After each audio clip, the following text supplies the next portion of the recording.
de programación, porque seguramente yo haré las cosas de una manera, Marcos de otra, y hostia, me doy cuenta que como lo hace Marcos, ojo, ¿sabes? Y así, de manera recíproca, creo que todos podemos mejorar si lo hacemos en vivo. Lo podríamos probar, puede ser un buen experimento. Pues sí, sería un buen experimento, un peer programming de 40 personas. Sí. Todos ahí diciendo, no, eso no, que estás equivocado, que ha puesto barra No, baja. La primera seguro. sería a ver si tabula o espacia, ¿eh? La coma, Elvin, Seguro la coma. Seguro que un buen rato pasamos, eso seguro. Sí. Eso sería guay. Sobre todo el que le toca programar.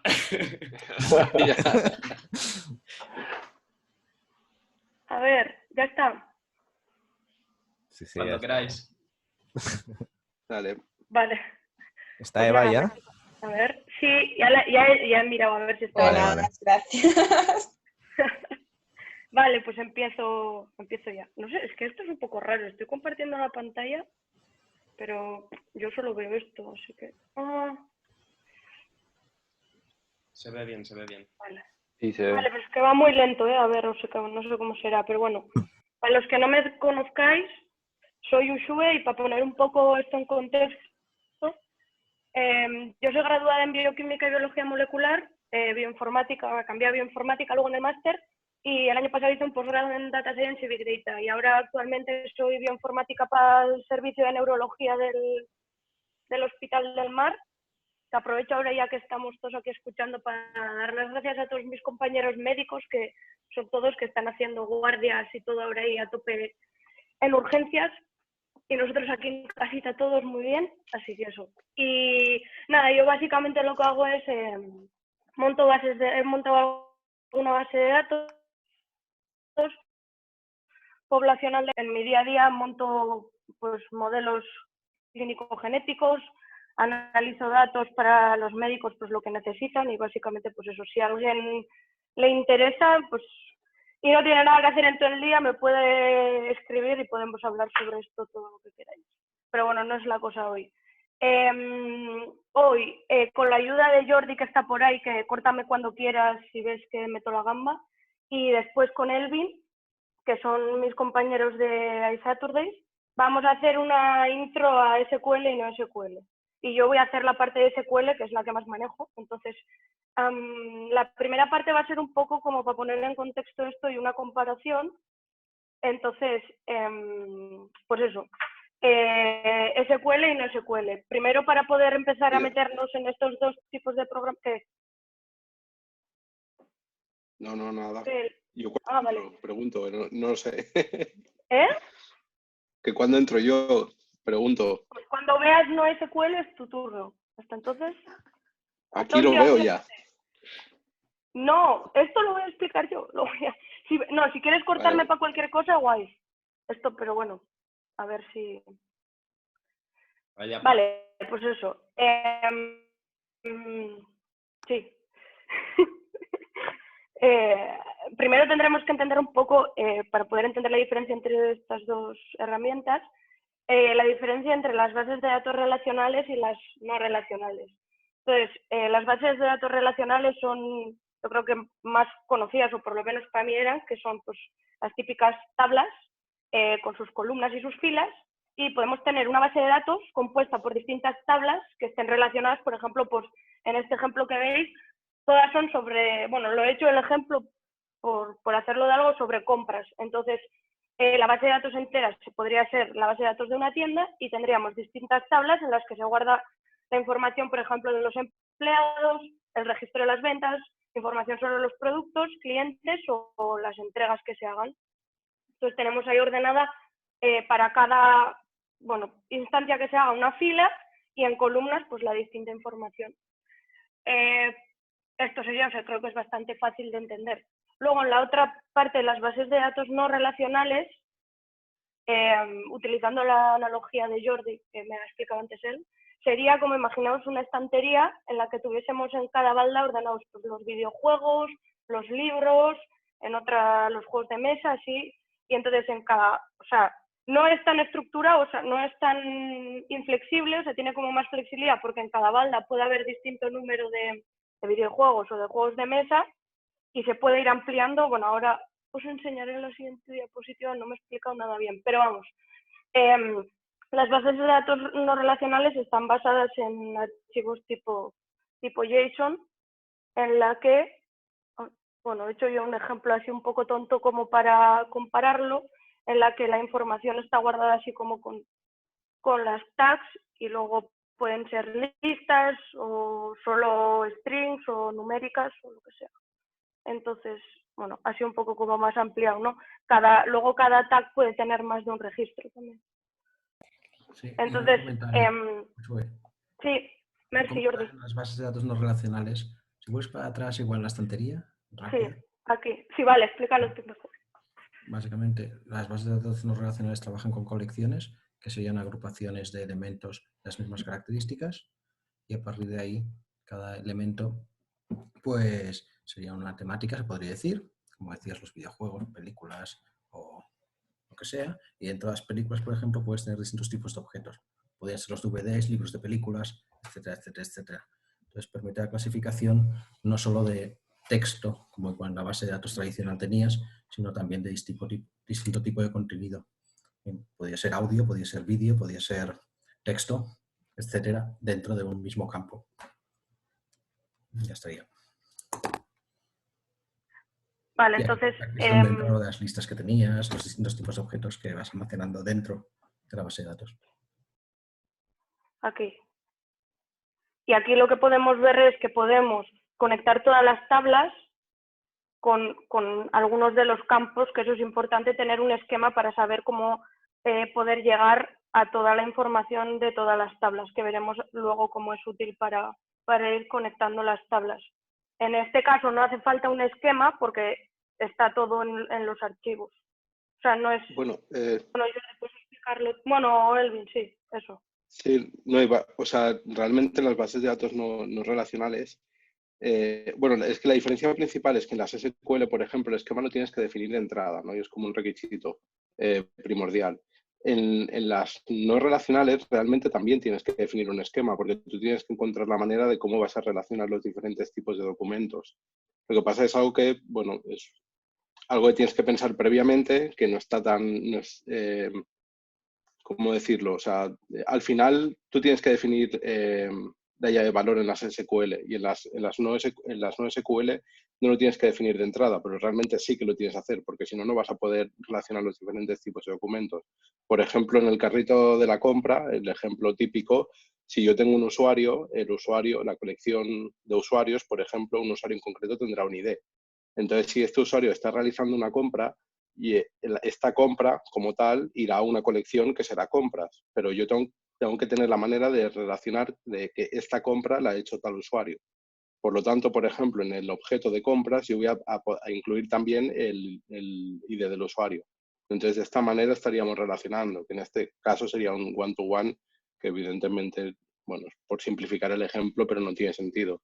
Pero lo que quiero decir que sí que se hace el modelado en base de datos en NoSQL de la misma manera. Tú puedes... Hay diferentes esquemas, ¿no? El one-to-few, one-to-many, es algo que tienes que pensar también un poco de antemano. La diferencia principal es que te permite mucha flexibilidad a la hora de diseñar. Es algo que no tiene por qué ser estático, sino que puede ir cambiando sobre la marcha. Sobre todo cuando empiezas un proyecto que no tienes quizás todas las partes muy bien definidas, pues es súper útil utilizar bases de datos no relacionales porque son más flexibles. Sí, y la escalabilidad en el tiempo, añadiendo nuevos elementos, y claro, hacer una transición. Vale, esperarme que hay una diapo para eso, Jordi, luego lo puedes decir si quieres cuando lleguemos. Entonces, bueno, Spoilers, no. Para hacer un poco la analogía, eso es cada fila de nuestra tabla, podría ser un Excel, un datos no relacional, cada columna sería cada campo y tendríamos las tablas que serían las colecciones. No sé si veis, así se ha quedado un poco más claro. Entonces, eso ahora Jordi, si quieres, o bueno, Jordi y Elvin, si podéis explayaros más sobre las diferencias. Bueno, es lo que estabais comentando, ¿no? Base de datos relacional necesita un esquema, que sería la estructura de base de datos, todo el mapa de relaciones. En la base de datos no relacional no hace falta el esquema de por sí, como tal. se puede tener, eso sí, pero no hace falta ese origen, definirlo, puedes ir definiendo a medida que va creciendo. La relacional, bueno, las relaciones que hemos comentado, la otra no es obligatorio. La data está, bueno, en la SQL los datos están distribuidos con tablas, como hemos comentado en las no relacionales y en las colecciones. Luego hay el tema de la escalabilidad vertical de las bases de datos SQL. Básicamente, cuando la tabla va creciendo, va aumentando su tamaño, va aumentando la capacidad, necesita más espacio en el disco duro y a la vez necesitas más memoria para poderlas tratar. En el caso de las bases de datos no relacionales, está pensado para que sea una escalabilidad más horizontal, es decir, que a medida que vaya creciendo la base de datos vas añadiendo nuevas máquinas al sistema para dividir el trabajo y distribuir el trabajo entre muchas máquinas. No tanto ir ampliando la máquina, que también se hace porque necesitas hacer operaciones, pero intentas diseñarla desde el punto de vista horizontal, ir añadiendo más máquinas en vez de ir ampliando la máquina con más gigas o más espacio de disco duro. Vale, pues entonces, bueno, ¿alguien quiere añadir algo antes de que pase SQL? Una pregunta, entonces nadie usa SQL, por lo que veo. Okay. Sí, yo. Todo el mundo. Al contrario, la gran mayoría, yo creo, o sea, SQL es mucho más antiguo que las bases de datos no SQL. Sí, por eso lo antiguo sí, pero lo nuevo... No, también todo depende es como todo, depende del proyecto que quieras llevar a cabo. A lo mejor te resulta mucho más beneficioso utilizar una tabla de datos SQL que no una no SQL.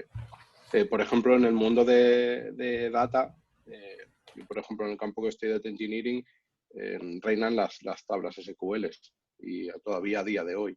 Lo que pasa es que quizás ahora nos hemos centrado un poco en las ventajas o por qué salieron las bases de datos no SQL, que evidentemente tienen un porqué y algunos de ellos son los que ha comentado Jordi, pero realmente no quiere decir que sean mejores, simplemente están pensadas para un tipo de necesidad X, así como las SQL pues te pueden solventar otro tipo de necesidad. Ahora, bueno, cuando explico un poco más adelante las bases de datos no SQL, os quería poner un ejemplo práctico y real, además de la empresa en la que trabajo, para que entendáis un poco, quizás un poco un caso de uso, ¿no?, de las tablas de datos no SQL. Gracias. Vale, pues si os parece, empiezo con SQL, ¿vale? Que es lo que más he trabajado yo, y al principio iba a hacerlo solo de esto, pero como él dice más del otro, pues así hacemos las dos y vemos las diferencias. Yo básicamente el último proyecto que trabajé con SQL era para montar una base de datos poblacional de Cataluña para el trabajo, y lo que quería era tener distinta información clínica sobre los pacientes, desde hospitalizaciones hasta fármacos que habían comprado. Entonces, yo no montaba la base de datos, yo tenía que acceder a bases de datos que ya estaban guardadas en el sistema de la Generalitat. Entonces, lo que necesitaba era SQL para poder ir accediendo a las distintas tablas, relacionarlas con el ID e ir extrayendo la información que necesitaba para montar mi base de datos, luego la que iba a utilizar para analizar. Es, por ejemplo, un user case, y la verdad es que cosas que están ya implementadas hace mucho tiempo, como han dicho, pues están todo en tablas. Que van metiendo registros según su fe, pues según compras un fármaco o según por ejemplo, te ingresan al hospital. Entonces, el SQL es Structured Query Language, es un tipo de lenguaje. No sé si sería un lenguaje de programación como tal, porque en realidad eso se utiliza para... También he visto, sé que se utiliza para hacer luego distintos análisis, pero bueno, básicamente es para hacer queries a tablas. Entonces, como lo he montado es básicamente para daros un poco un overview de las funciones o que tiene SQL con ejemplos. Entonces, si alguien sabe alguna que no está mencionada o lo que sea, o quiere añadir algo, sin problema me cortáis, ¿eh? Si alguien tiene algo que aportar, seguro que sabéis más que yo. Yo, lo he utilizado, pero eso, lo voy utilizando, se me va olvidando y cada vez que tengo que volver a utilizarlo, tengo que volver a repasarlo. Así que, de verdad que si alguien ve que me equivoco... Creo que sabes más que todos, así que adelante. Bueno, así que empiezo. Vale, pues la primera y la más básica es el comando select, que es la base de todas las consultas que vayamos a hacer y básicamente sirve para seleccionar qué columnas queremos de nuestra base de datos.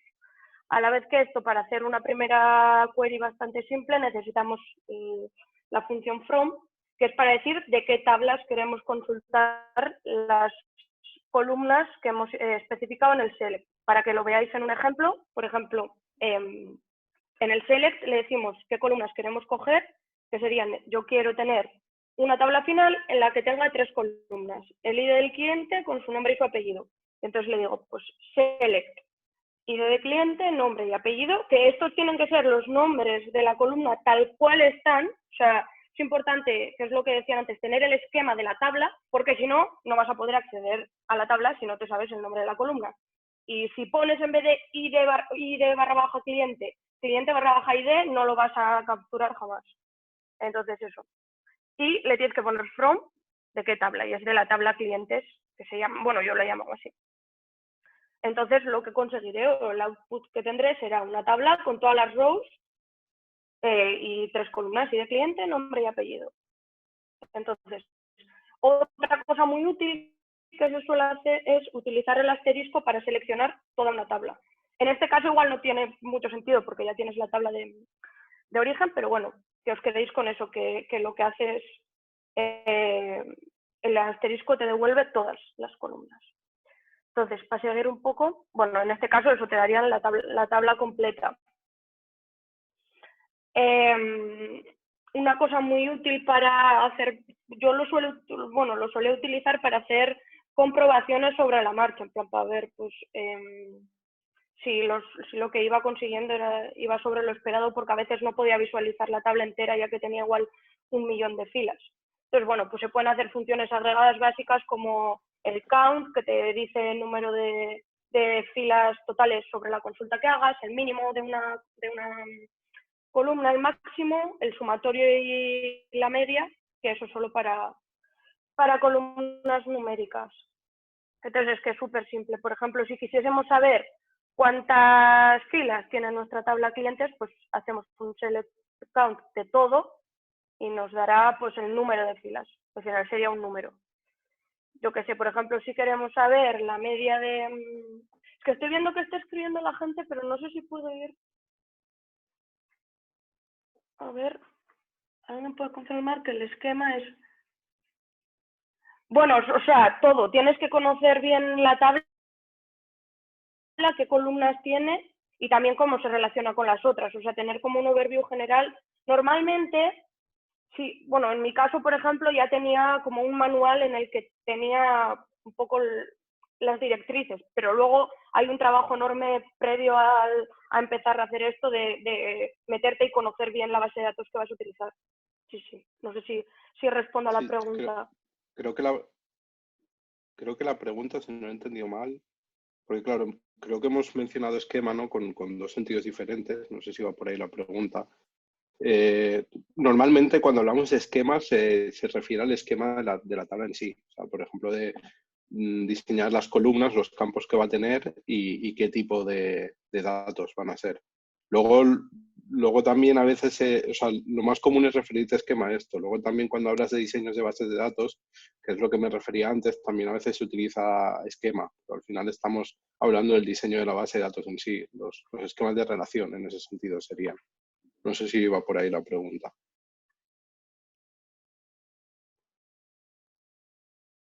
Vale, Vale, perfecto. Vale, pues eso, puedes sacar la media de la edad de todos los clientes para saber cuál es el cliente más joven, por ejemplo, se puede hacer el mínimo o el máximo para saber cuál es el mayor. O sea, es bastante básico. No tiene ninguna complicación. Pero bueno, luego aquí lo puedes complicar pues todo lo que quieras. Por ejemplo, si lo que quieres es sacar una tabla descriptiva de, yo qué sé, de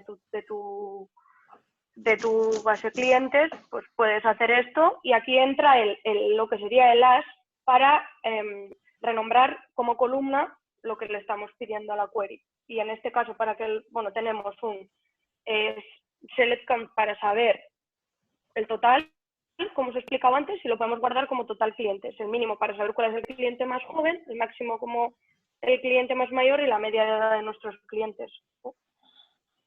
Una pregunta, ¿te puedes crear tu propia función?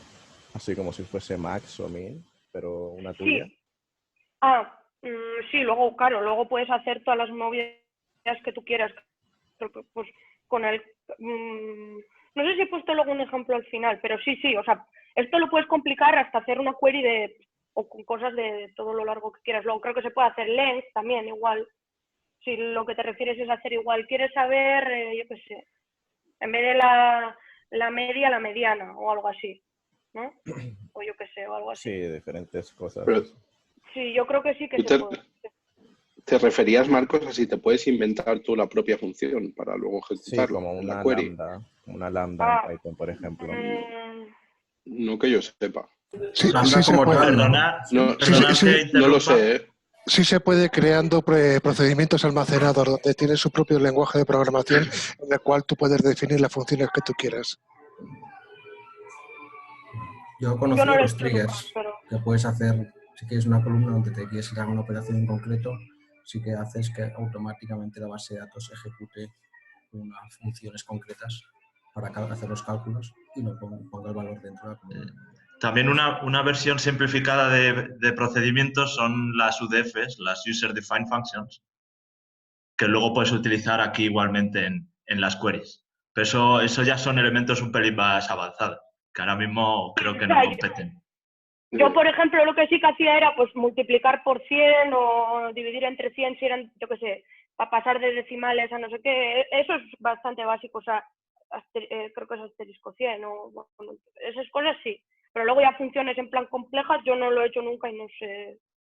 Pero bueno, si alguien sabe o quiere ampliar información, que seguro que es súper útil para las próximas, igual podéis poner en Slack o lo que sea, o para otro día hacer también algún, bueno, lo que sea. Entonces eso, lo que te sacaría esta query sería una tabla con la información que le has pedido con el nombre de las columnas. Es bastante básico. Entonces,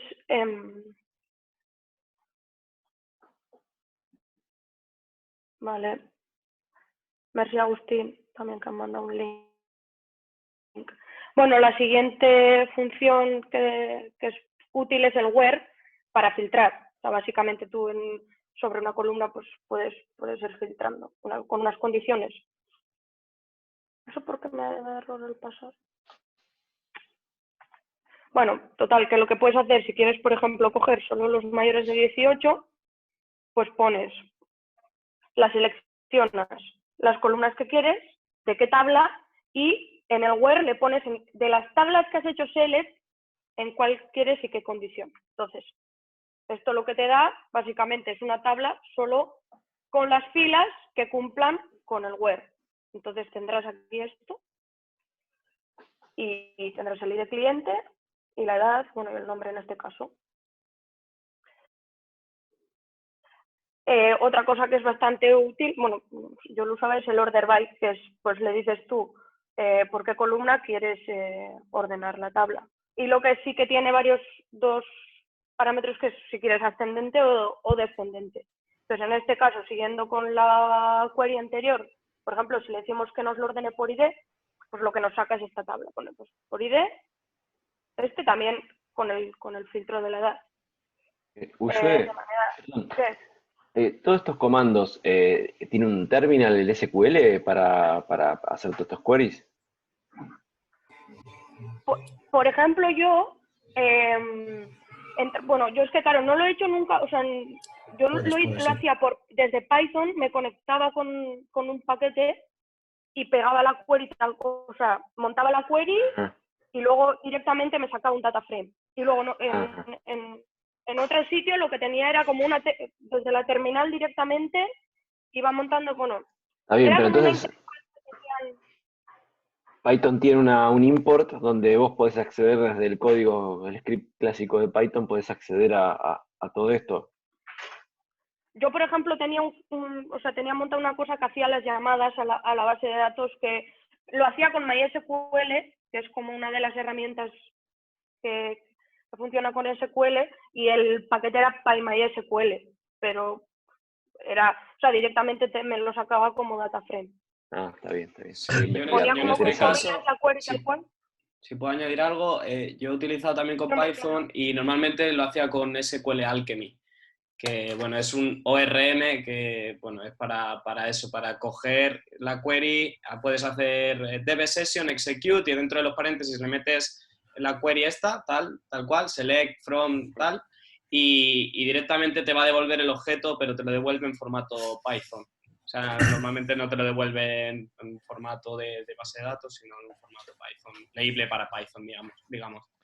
Y en Entonces, formato... Perdón. A ver, Bueno, ya veo que cada uno usa una cosa. Esto, realmente, no soy realmente, ningún experto en esto, ya te digo, simplemente lo que he utilizado yo. No, yo tampoco, ¿eh? realmente SQL en sí es el lenguaje. Luego te encuentras clientes que consumen ese lenguaje, ¿vale? Vosotros estáis hablando desde el punto de vista de consumirlo siempre desde otro lenguaje, como es Python, a través de una librería.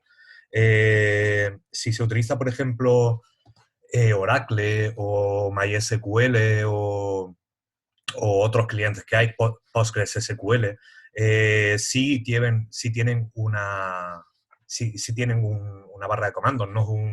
Tienen una terminal en la que tú puedes realizar las diferentes consultas o incluso ir incluyendo a través de los inserts, que me imagino que ahora Uzue irá explicando a través de los inserts o actualizando con update.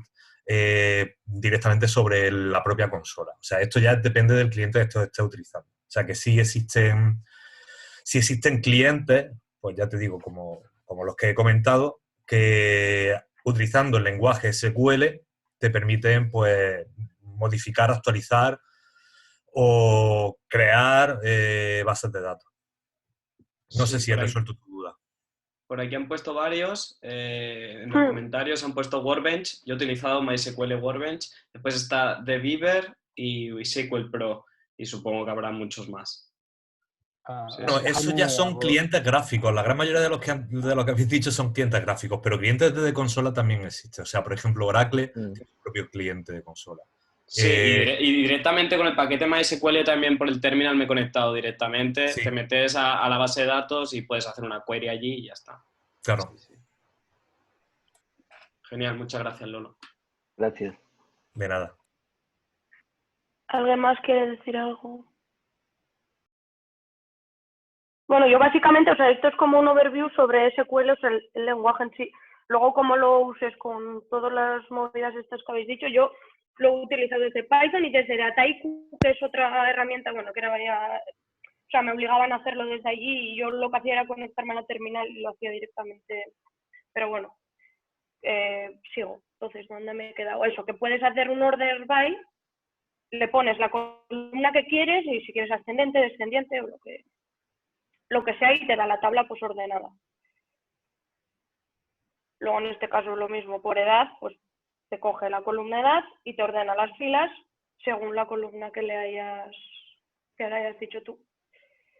Entonces, el siguiente es el group by, que os sirve como para agrupar las filas por columna y luego puedes hacerle alguna función agregada de las que he explicado antes. Por ejemplo, un count, si quieres por grupos ver cuántas filas tienes, o no sé, una media, por ejemplo, si quieres comparar grupos o lo que sea.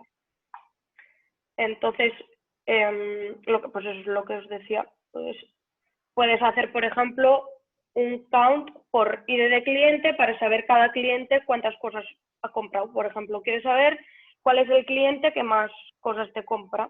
Entonces le haces un count y lo agrupas por cliente para poder tener esa información. Y lo que tendrás pues es una tabla en la que tienes el ID de cliente con el total en este caso serían las compras que ha hecho. Es bastante útil también para tener un poco de, o sea, si quieres sacar algunos datos de la base de datos, pero igual sin tener que descargarte en local toda la base y trabajar sobre ella, pues también puede ser útil. Y entonces, claro, esto es todo un poco como las cosas en general y creo que Me he olvidado alguna otra función como el having, por ejemplo, que es como el where, pero para cuando tienes el group by hecho, pero bueno, es que es un poco rollo. Y como solo quiero dar en plan los básicos para que luego Elvin también tenga tiempo de explicar, pues si alguien se ve que quiere hacer SQL avanzado con un mogollón de cosas más, también se puede alargar mucho más ahora la parte que tengo 2 diapos más para explicar cuando quieres cruzar 2 o más tablas. Esto se puede hacer otras más avanzadas. Entonces, así un poco como en general, por ejemplo, si tú quieres información que existen 2 tablas distintas, lo que tienes que hacer es relacionarlas con la columna que tienen en común. Entonces, imaginaos que yo quiero la tabla para saber quién ha vendido un registro y el nombre y el apellido del comprador. Entonces, lo que tengo que hacer es llamar a las 2 tablas. Entonces hago, ¿qué columnas quiero tener? El ID del empleado, el ID del registro, el nombre y el apellido. En este caso, la columna que tienen en común, la tabla registro y clientes, es el ID de registro. Entonces lo que hago es where, ponerle la condición que el ID este sea igual. Entonces ya me extrae esta tabla en la que tenemos el ID del empleado, el ID del registro, el nombre y el apellido.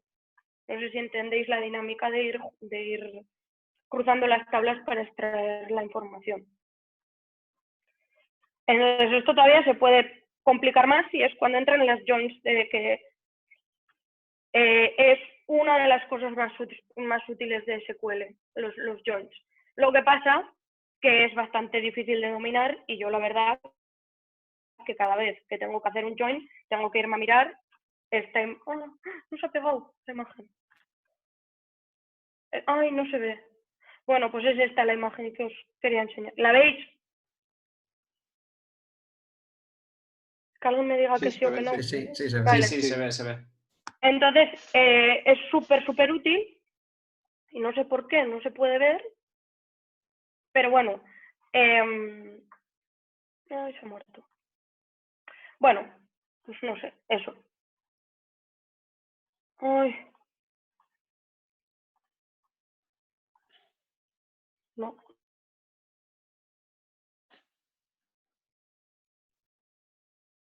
No me deja. Decir aquí era básicamente que es una... Te pone ahí restablecer la imagen, inténtalo a ver en la... A ver.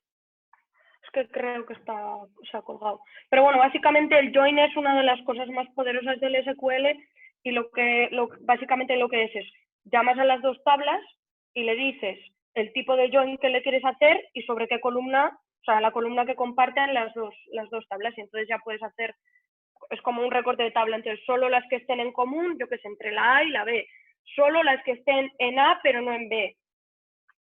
Y así. Pues no se va a poder ver, no sé por qué. Ahí te pone restablecer la imagen. Si... ¿Dónde? dale un clic derecho, vuelve a hacer el clic derecho y bajas aquí y restablecer imagen. Ah, no ha funcionado. Ya le he dado, pero no. No te funciona, lo siento.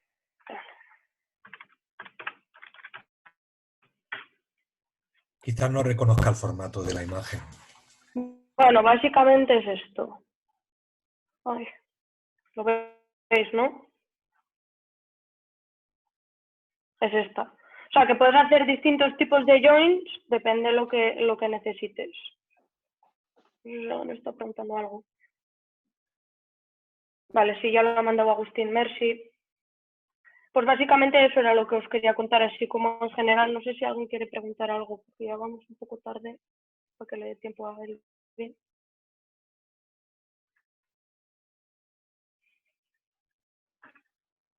No, vale, pues Elvin, te toca. Vale. Bueno, yo muy rápido, simplemente, bueno, comentar lo que quería era un poco comentar las diferencias sobre las bases de datos no relacionales y relacionales, que ya las hemos comentado un poco por encima, pero sobre todo quería hacer así una pequeña introducción, una demo rápida a MongoDB. Bueno, este soy yo, pero para no soltaros todo el rollo, al final lo que interesa que trabajo en Holded, ahora voy a hacer un poco de spam. Para los que no los conozcáis, Holded es un ERP en la nube, es un software que la verdad que hace de todo. Tiene Tiene absolutamente todo lo que puedas necesitar para llevar el día a día de tu empresa, tanto como facturación, contabilidad, tiene aplicación de proyectos, CRM, de recursos humanos, etcétera. Entonces, por ejemplo, el caso que os quería exponer es precisamente en Holded, que utilizamos base de datos no relacional, la principal de la aplicación. Y, por ejemplo, un caso práctico, Holded tiene muchos verticales de negocio, como os he comentado, ¿no? Y es una startup que nació hace unos 3 años aproximadamente y ha ido creciendo poco a poco, ¿no? Con lo cual hemos ido creando diferentes verticales de negocio sobre la marcha. Entonces, esto es, por ejemplo, un caso perfecto para utilizar bases de datos no relacionales, porque es algo que de entrada, bueno, empezamos con un producto pequeño, un MVP, ¿no? Que ha ido creciendo poco a poco, en el cual pues había muchas cosas que no estaban definidas desde el día 1, como es normal. Entonces, por ejemplo, por poner un caso muy sencillo y muy simple, como os he comentado, tenemos diferentes verticales, ¿no? Pero tú en Holded tú te creas una cuenta y tienes una única cuenta. Entonces, imagínate pues, que ahora, pues, como si acabásemos de lanzar la nueva aplicación de CRM, con lo cual se abre un nuevo vertical.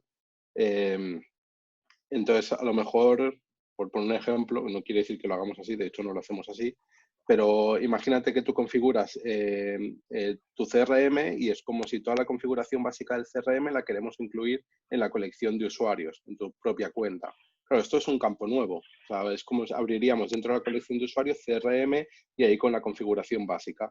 Es un campo nuevo que no estaba pensado de antes, pero debido a la flexibilidad de las bases de datos no relacionales, pues esto lo podríamos hacer. Y de hecho, por ejemplo, en esta misma colección de cuentas, podríamos tener algunas colecciones que tienen el campo CRM, que son las cuentas que tienen activado el CRM, pero hay otras que no. Cosa que, por ejemplo, las bases de datos relacionales, con lo cual ya tienes que haber definido un esquema, pues es un poco bastante más complicado de hacer. Una pregunta, Elvin, respecto a esto, dime. porque yo no he estado nunca trabajando con NoSQL y siempre me lo he preguntado. ¿Qué pasa cuando no hay... o sea, por ejemplo, si un usuario se ha dado de alta antes y no existía esa feature y luego tú, bueno, pues la habéis añadido, ¿no? Y los nuevos usuarios pues ya la tienen y añadirás esa columna nueva en esa tabla, bueno, en ese documento, ¿no? Pero ¿qué pasa con los antiguos usuarios? ¿Cómo tratas a esas migraciones, digamos, de los usuarios que no tenían esa columna? Vale, cuando son cosas sencillitas, por ejemplo, como eso, a lo mejor un campo, porque, bueno, por ponerte un ejemplo, por ejemplo, en Holded tuvimos un cambio muy grande cuando quisimos expandirnos, ¿no? Internacionalizarnos. Al principio, como el producto empezó como algo súper local, pero fue creciendo muy rápido, entonces, claro, estaba todo muy ligado al sistema de contabilidad español, ¿no? Entonces teníamos que inventar un sistema que fuera mucho más flexible para poder abrir mercado en otros países. Entonces ahí sí que, bueno, tuvimos que modificar bastantes cosas dentro del core de la plataforma de base de datos, entonces aquí sí que tuvimos que hacer una migración de la base de datos, por ejemplo.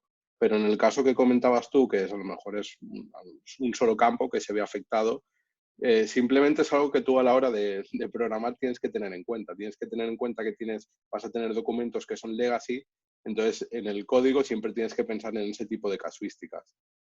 Sobre todo con los cambios de nombres que también pueden suceder. O sea, en el caso de que, por ejemplo, un campo no exista, pues simplemente te va a devolver un null que no existe y ya está, no pasa nada. Pero imagínate que a un campo le has cambiado el nombre. Antes utilizábamos el campo, yo qué sé, me lo invento, facturas, y ahora hemos decidido llamarle invoice.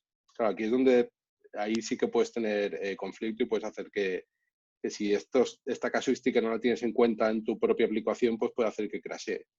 Vale, o sea que más o menos es hacerlo de tener cuidado, digamos, ¿no? De no cambiar nombres de columnas o si añades, o sea, o no borrar los antiguos, digamos, ¿no? Dejarlo... Sí, no, normalmente, bueno, es eso, ¿eh? Siempre al final tienes la opción, ¿eh? Si ves que es un cambio que te va a suponer muchos dolores de cabeza y es un campo que, no sé, lo tienes esparcido ahí por toda la aplicación y tienes ahí hecho un desastre, igual lo más fácil es hacer una migración. Pero bueno, también siempre las migraciones son costosas, ¿no? No es algo que, venga, vamos a migrar la base de datos. Es también un percal bastante interesante. Entonces, en esos casos, ya te digo, nosotros al menos cuando hemos hecho cambios muy gordos, cuando te ves obligado, entonces sí que o por ejemplo, nueva versión de CRM que cambia por completo, ahora pues ahí sí que tienes que hacer una migración de la base de datos. Pero si es algún campo, simplemente tenerlo en cuenta a la hora de programar. Sobre todo cuando es un cambio de nombre, ya te digo, si es un campo que no existe, pues al final pues no pasa nada, no existe, va a volver un null. Vale, genial, muchas gracias. Yo diría un poco la gracia es esta, que te devuelve el null, ¿no? Con lo cual tú tienes tu objeto y te devuelve un null y ya está, lo manejas como tienes que manejar en tu programa. Bueno, no sé si, sobre todo, mi idea era hacerlo un poco abierto, pues, sobre todo para la gente que tenga dudas, como tú has preguntado, Antonio, o lo que sea. Yo tengo muchos más conocimientos en base de datos no relacionales porque llevo muchos años trabajándolas, que no tanto SQL, que las he trabajado muy poco. Entonces la idea era sobre todo que hicierais preguntas y si no, pues muy rápidamente os quería enseñar a través de Mongo Shell, un poco cómo es la estructura, así como os he explicado cómo se hacen queries en SQL, pues para que veáis un poco cómo es el caso de Mongo. Mongo en este sentido es un caso particular porque tiene su propio lenguaje. Existen otras bases de datos no relacionales que utilizan como query language SQL, por ejemplo, pero no es el caso de Mongo. Entonces, no sé si tenéis alguna pregunta y si no, pues nos vamos directamente. Yo sí, pero quiero ser. Adelante.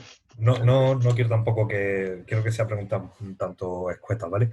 En primer lugar, en vuestro modelo de negocio, en vuestro negocio, ¿estáis utilizando solamente no relacionales? ¿No utilizáis bases de datos relacionales para ningún bloque de datos concreto? Para lo que es la aplicación, o sea, el core de la aplicación, todo está en NoSQL. En el caso, por ejemplo, todo lo que tiene que ver ya con datos, toda la parte de Big Data, sí que utilizamos bases de datos columnares, en este caso. Vale. Pero lo que es la aplicación en sí, sí que va todo en no relacional. Vale. Y una duda que me ha saltado así de repente. ¿Cómo demonios se hace un rollback en una no relacional? ¿Cómo haces un rollback? Sí. O sea, ¿cómo vuelves atrás? Sí. Bueno, es interés. La verdad que no, o sea, lo ha comentado un poco Jordi por encima, no me lo había Déjame planteado. O que sea, te eche un normalmente cable tú ahí. vale, bueno, dale. Si tú sabes cómo hacer un rollback, yo en MongoDB Sí, la verdad que nunca nos hemos visto en la situación, porque al final hay como varios patrones de diseño a nivel de código que te permiten pensar en un rollback en una base de datos no relacional. Sin embargo, en los tiempos que corren hay bases de datos no relacionales que ya implementan la transaccionalidad y como tú la conoces y como tú la estás preguntando, directamente con un rollback para volver a un estado anterior. Si no, deberías implementar como parte de tu código un patrón de diseño que te permita listar los eventos o los cambios que han ocurrido entre el begin y el rollback de tu modelo de datos para poderte devolver. Normalmente se puede hacer con una cola de Kafka, por ejemplo, o con algún otro patrón que te permita tener esa serie de eventos para poderte devolver, como te digo. Luego, también Mongo tiene o es control de responsabilidad del transacciones. dominio, o es de responsabilidad del dominio de la programación, o está implementado en los últimos modelos de base de datos no relacionales. Gracias, Agustín. Sí, comentaba Gracias, que Agustín, sí. también Mongo tiene el control de transacciones, que en el caso de una transacción no se realice correctamente, pues ya no hay cambios en la base de datos. De hecho, tanto Mongo como algunas otras que no vienen al caso ahora, ya implementan el modelo transaccional o lo que se llama un patrón ACID sobre la base de datos. La última versión de Mongo ya lo tiene. Muchas gracias, de verdad. Muchas gracias. Nosotros, por ejemplo, bueno, como decía Agustín, creo que nos tiramos más por lo que es el dominio de la propia aplicación. Nosotros tenemos copias, básicamente. Vamos haciendo copias periódicas. En caso de que suceda algo, pues al final siempre tienes una copia reciente de la base de datos para volver atrás. Que por suerte, o sea, nunca nos hemos visto en la situación de pánico. De momento no hemos tenido ese tipo de problemas, nunca.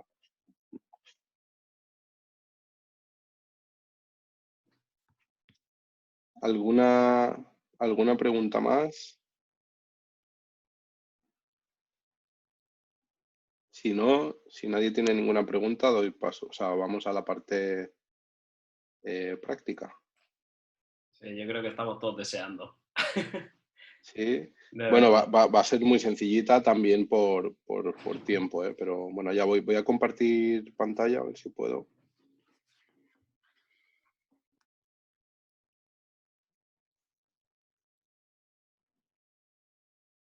Vale, estáis viendo, sí, ¿no? Creo. Estáis viendo coronavirus, ¿no? Ahora mismo, vale. Sí. Vale, vamos allá. Pues ahora justo entraba antes a la página de Mongo y genial, porque esto es una feature nueva que tienen en la nueva página, hay una shell allí que podemos usar, o sea que bien, así nos ahorramos, podemos ir más rápido. Para los que queráis seguir, simplemente esto en Google poned MongoDB, la página oficial, luego aquí en documentos tenemos server. Vale, le damos aquí a la guía. Bueno, como veis tenéis librerías para diferentes lenguajes de vuestro aplicativo. Luego para el que lo quiera instalar, pues también aquí hay cómo instalaros el Mongo Shell en local para poder hacer esto mismo en local. ¿Puedes ponerlo un poquito más grande, aquí, porfa? Perdona, ¿eh? Voy, ahora ¿dónde está esto? Aquí. Aquí. ¿Lo veis? Sí, pero si puedes darle ahí un poquillo al command más, que va un poquito más grande. Que se vea la letra un poco más grande. Eso es. Perfecto. Sí. Gracias.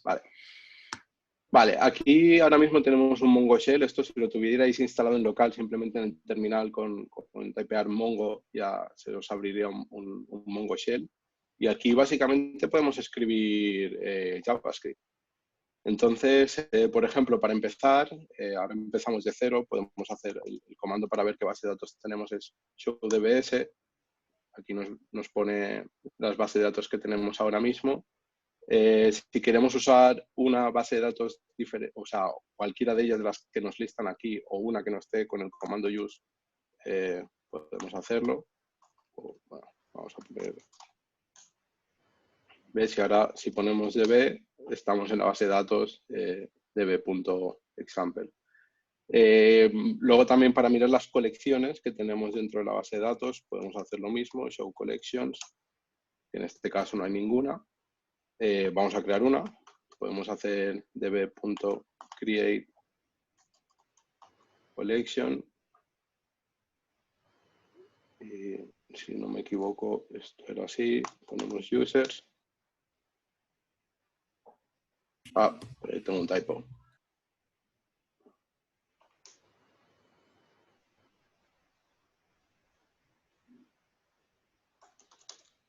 Ahora. Vale, pues ahora nos dice que se ha creado la base de datos. Entonces, ahora sí, si hacemos show collection, nos dice que tenemos la colección user. Ahora, por ejemplo, para hacer queries a esta colección... Elvin, con eso creaste una columna, ¿no? Con esto he creado una colección, que el equivalente a NSQL sería una tabla. Como si tuviéramos la tabla de usuarios ahora mismo. Lo que ahora mismo está vacía y no tiene estructura, porque al final, bueno, es lo que decíamos, ¿no? De las bases de datos no relacionales, que tiene esta flexibilidad que te permite crear sin tener que definir nada de entrada. Ahora mismo tenemos una colección users que no tiene absolutamente nada. Ahora mismo vamos a hacer una query que sería db, aquí ponemos la colección a la que queremos hacer la query, esto es simplemente un find, no hay nada. Vamos a insertar algún documento aquí, db.users.insert. Entonces aquí, como bien os han comentado, funciona con documentos tipo JSON. Realmente Mongo utiliza un tipo de documento que se llama BSON, que al final es como un JSON en binario, al final, que es un poco más eficiente, o sea, en cuanto a espacio y rapidez a la hora de hacer queries. Entonces, por ejemplo, aquí, no sé, me lo invento. Por defecto, Mongo, cuando haces un insert de algún documento, ahora no estoy seguro, ahora tengo una duda. Seguro que a través de cualquier ODM o URM, sí que cuando creas un documento, Mongo te asigna su propio ID, tiene su propio Mongo ID. A través del shell directo, no lo sé, así que lo vamos a comprobar ahora mismo. Vamos a poner...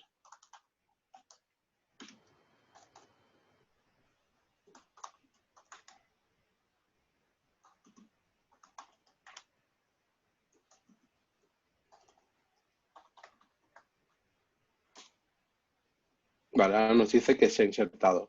Aquí, si os fijáis, como os he dicho, esto es como un shell de JavaScript, por lo tanto podemos escribir un objeto como tal, un objeto de JavaScript. En el caso, porque, bueno, lo digo para la gente quizás más novata, un JSON debería, en las keys, en las llaves, debería llevar comillas también. Pero como estamos en un shell de JavaScript, pues lo podemos introducir así directamente.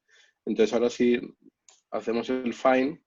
A ver, sí, exactamente. ¿Ves? Esto lo crea automáticamente Mongo, como os decía, un Object ID. Que esto también es bastante útil.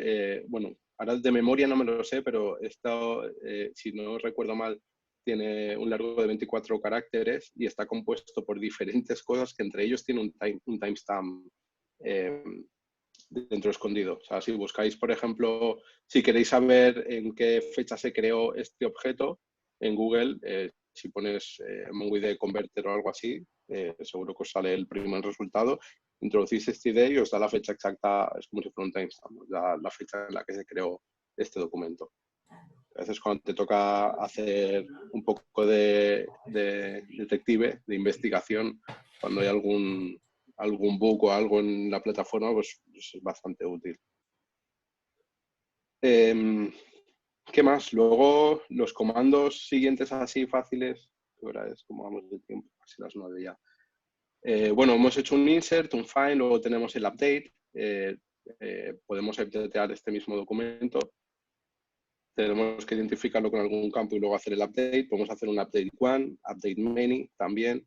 Igual que el insert, podemos hacer un insert one, insert many para hacerlo en modo bulk. Luego para el delete tenemos igual, delete one, delete many. Y así de manera sencilla, para usar Mongo de manera muy básica, es esto. Luego aparte, igual que en SQL tenemos el Aggregation Framework, o sea, para hacer operaciones agregadas, en Mongo le llaman Aggregation Framework. Y esto ya sí que es un poquito más avanzado, por decirlo de alguna manera, porque se compone tiene su propio pipeline, ¿no? Al final hay ciertos requisitos que tienes que cumplir en el pipeline, ¿no? O sea, tienen un orden específico que tienes que ir siguiendo en algunos casos a la hora de hacer operaciones agregadas. Esto creo que es un poquito más avanzado ya, no tenía intención de cubrirlo ahora, sino simplemente daros una pequeña idea. Os quería enseñar también, por eso estoy yendo un poco rápido, porque es un poco tarde, y aparte de esto, os quería enseñar la herramienta que tiene, que existen varias, pero bueno, la oficial es una herramienta de visualización, es Compass. Ahí.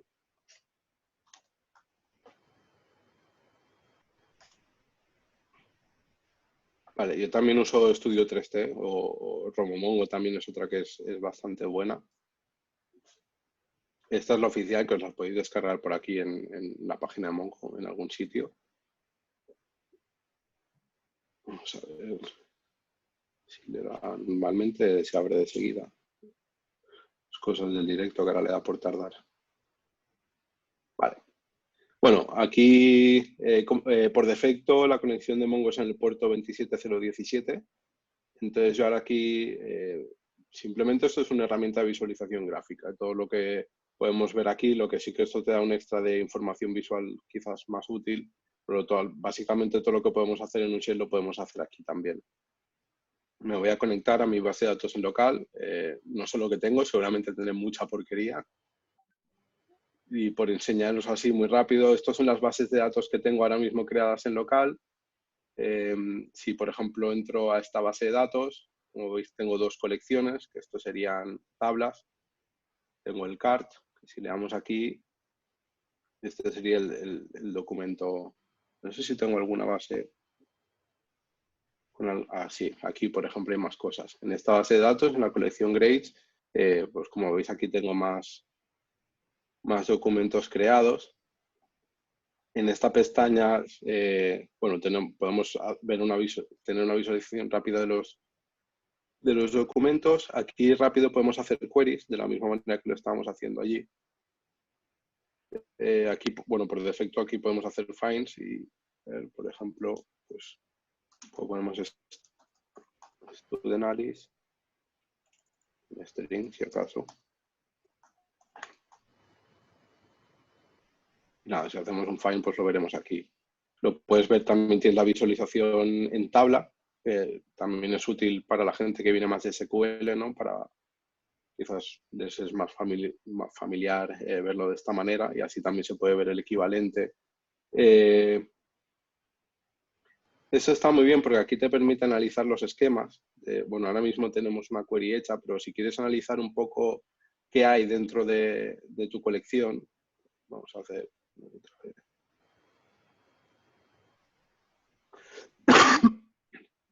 Vale. ¿Veis? Por ejemplo, aquí nos dice que este campo es un doble. Aquí los tipos de, por ejemplo, en assignment es un string. Estos son los diferentes tipos de string que tenemos y los porcentajes. Bueno, al final student también, te dicen que es un string. Estos son algunos de los diferentes campos que tenemos dentro de la base. Bueno, ahora no se le ve mucho la utilidad porque la verdad que tengo una base de datos de mierda, de chorradas, pero como veis, como en muchos campos da porcentajes, pues también, bueno, es información útil. Y si le dais explain también. Iba a comentar que hace gráficos bien hechos, de barras y todo, Sí, distribución de información y todo, gráficos de distribución. Sí, la verdad es eso, que es bastante útil. Lástima que, bueno, pues base de datos en local que ha encendido para hacer 4 tonterías y no se ve claro, pero la verdad que está muy bien. Y esto sí que yo sepa lo tiene solo Compass. Yo también utilizo mucho Studio 3TI y no tiene todas estas herramientas de visualización. Lo mismo en el caso de que tuviéramos índices, lo podemos ver aquí. Todos los índices por defecto, evidentemente el campo ID es el que viene indexado. Luego podemos crear los índices que nosotros consideremos. Y ya está, así un poco por encima era lo que os quería explicar a modo básico. No sé si alguien tiene alguna pregunta. Sí, yo tendría una.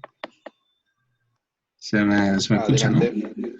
Sí. No sé si se ha resuelto esa pregunta antes porque me he incorporado un poquito tarde, pero en tu experiencia, ¿cuándo deberíamos de plantearnos el implementar una base no SQL?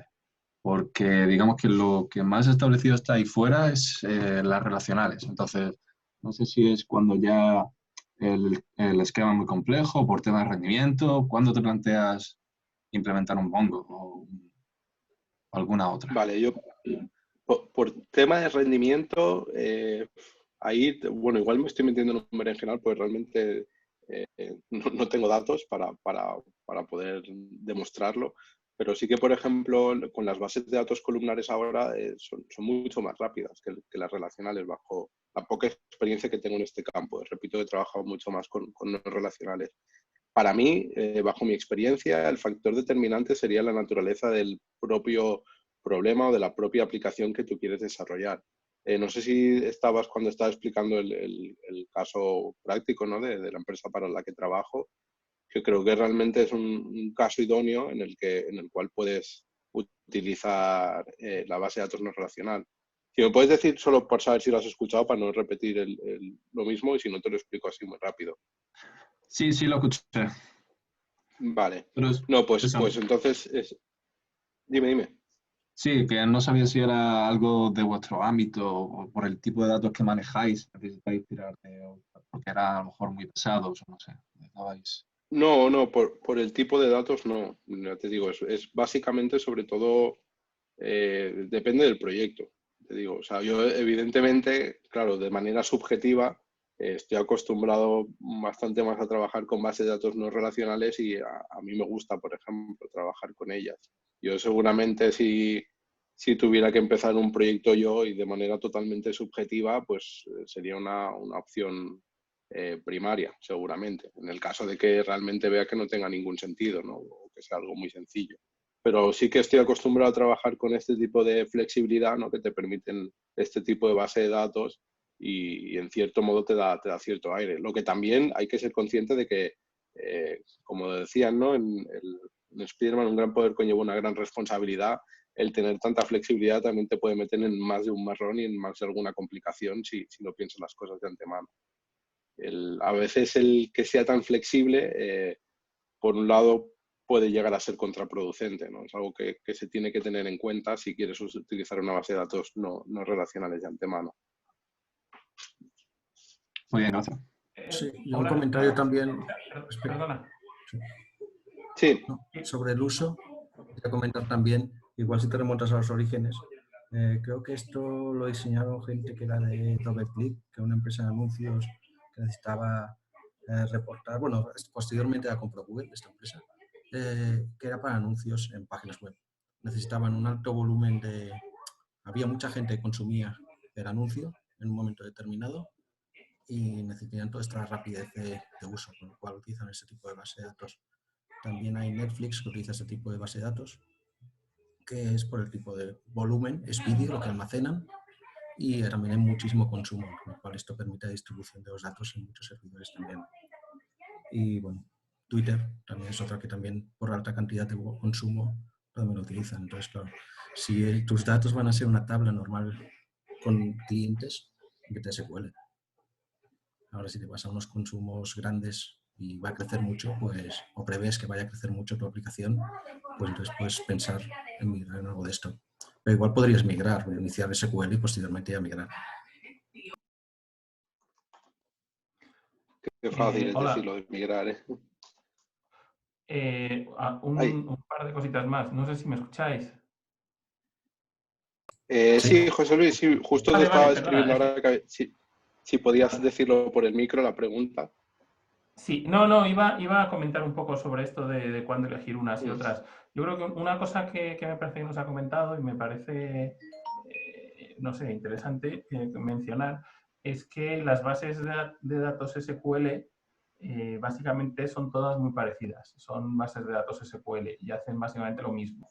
Y están pensadas sobre todo para sistemas transaccionales, sistemas en los que tienes que estar no solo almacenando información, sino modificando información constantemente y hay muchos usuarios al mismo tiempo modificando la misma información y cosas así. En las bases de datos no SQL, digamos, surgieron como no sé cómo decirlo, como una respuesta a las bases de datos SQL y entonces bases de datos no SQL son muy distintas unas de otras. O sea, hay algunas que están más orientadas a documentos, hay otras que están más orientadas a simplemente a registro, hay bases de datos no SQL que son puramente de escritura. Es muy típico en las bases de datos no SQL no modificar los documentos, sino simplemente escribir escribir una nueva versión y anular la versión anterior, pero dejarla, simplemente decir, esta es la última versión, de manera que no tengas que modificar nada, solamente escribir más y eso te mejora mucho el rendimiento, etcétera, etcétera. Y en general salieron para quitar muchas de esas, no sé cómo decirlo, en las bases de datos SQL todas hacían lo mismo y todas hacían algo muy complicado y entonces con las bases de datos no SQL lo que se hizo fue quitar cosas que no necesitabas de manera que las bases de datos fueran más ligeras y más escalables. Entonces, ahora mismo, tanto las bases de datos no SQL como las SQL pueden escalar hasta el nivel que quieras, pero generalmente es más barato escalar bases de datos no SQL. Cuesta mucho menos. O sea, en MongoDB, en Cassandra, en cualquiera de estas, tú puedes estar metiendo cientos de millones o miles de millones de documentos sin comerte mucho la cabeza. Y en una base de datos SQL, pues a lo mejor te cuesta bastante más en términos de recursos, de tener que montar una arquitectura más complicada, etcétera, etcétera. Entonces, SQL es como, no sé cómo decirlo, la versión la elección por defecto, la elección fácil. Si te vas a bases de datos no SQL, tienes que pensar cuál base de datos no SQL, porque son distintas y están pensadas para distintos casos de uso. Y en general, la gente se suele ir a las bases de datos SQL, no SQL, por temas de escalabilidad, por temas de rendimiento, de número de usuarios simultáneos, de volumen de datos, etcétera, etcétera. Y muchas veces, como ya se ha comentado, significa que la base de datos es más sencilla, pero la programación que tienes que hacer es más compleja, porque tienes que ocuparte tú de más cosas. Yo creo que eso podría ser un poco no sé, un resumen de por dónde van los tiros en eso que preguntabas. Gracias, José Luis. Iba a preguntar también, creo que Agustín tiene también bastante experiencia trabajando con este tipo de datos. No sé si puedes aportar algo tú también, Agustín, si estás por ahí todavía.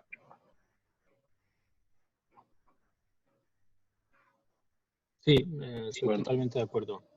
Las bases de datos no SQL tienen, si queréis, muchos sabores o muchos flavors, y dependiendo para qué vaya a ser el caso de uso final, se recomienda una u otra.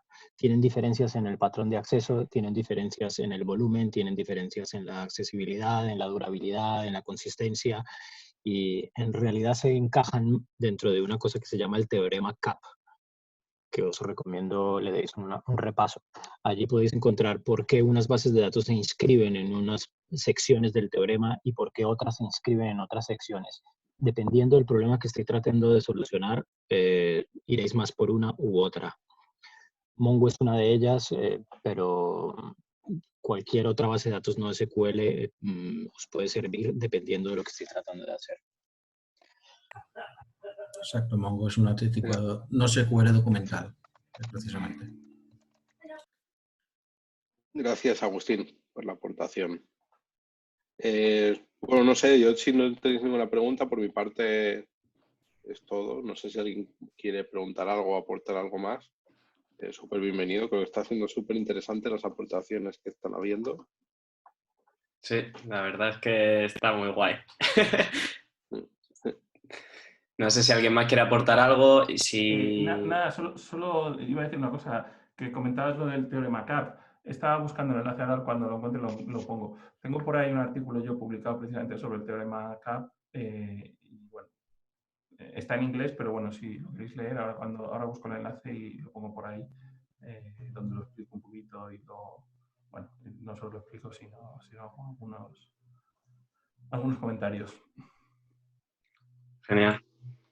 Muchas gracias. Compártelo por el canal o por el canal de hoy mismo. Yo creo que así está un poquito más ordenado. Si lo pones en el de 16 de marzo, pues genial. Bueno, pues nada, muchas gracias, chicos. La verdad es que es todo un placer. O sea, lo que está saliendo de aquí, pues muy, muy interesante y estoy muy contento. Así que A ti, un aplauso Antonio, por todo lo a que has los hecho. presentadores. No, a ti. Eres un crack. Y si cualquiera quiere seguir hablando de esto, lo que sea, yo ahora comparto mi presentación también por Slack. Para Perfecto. que la tengáis. Guay.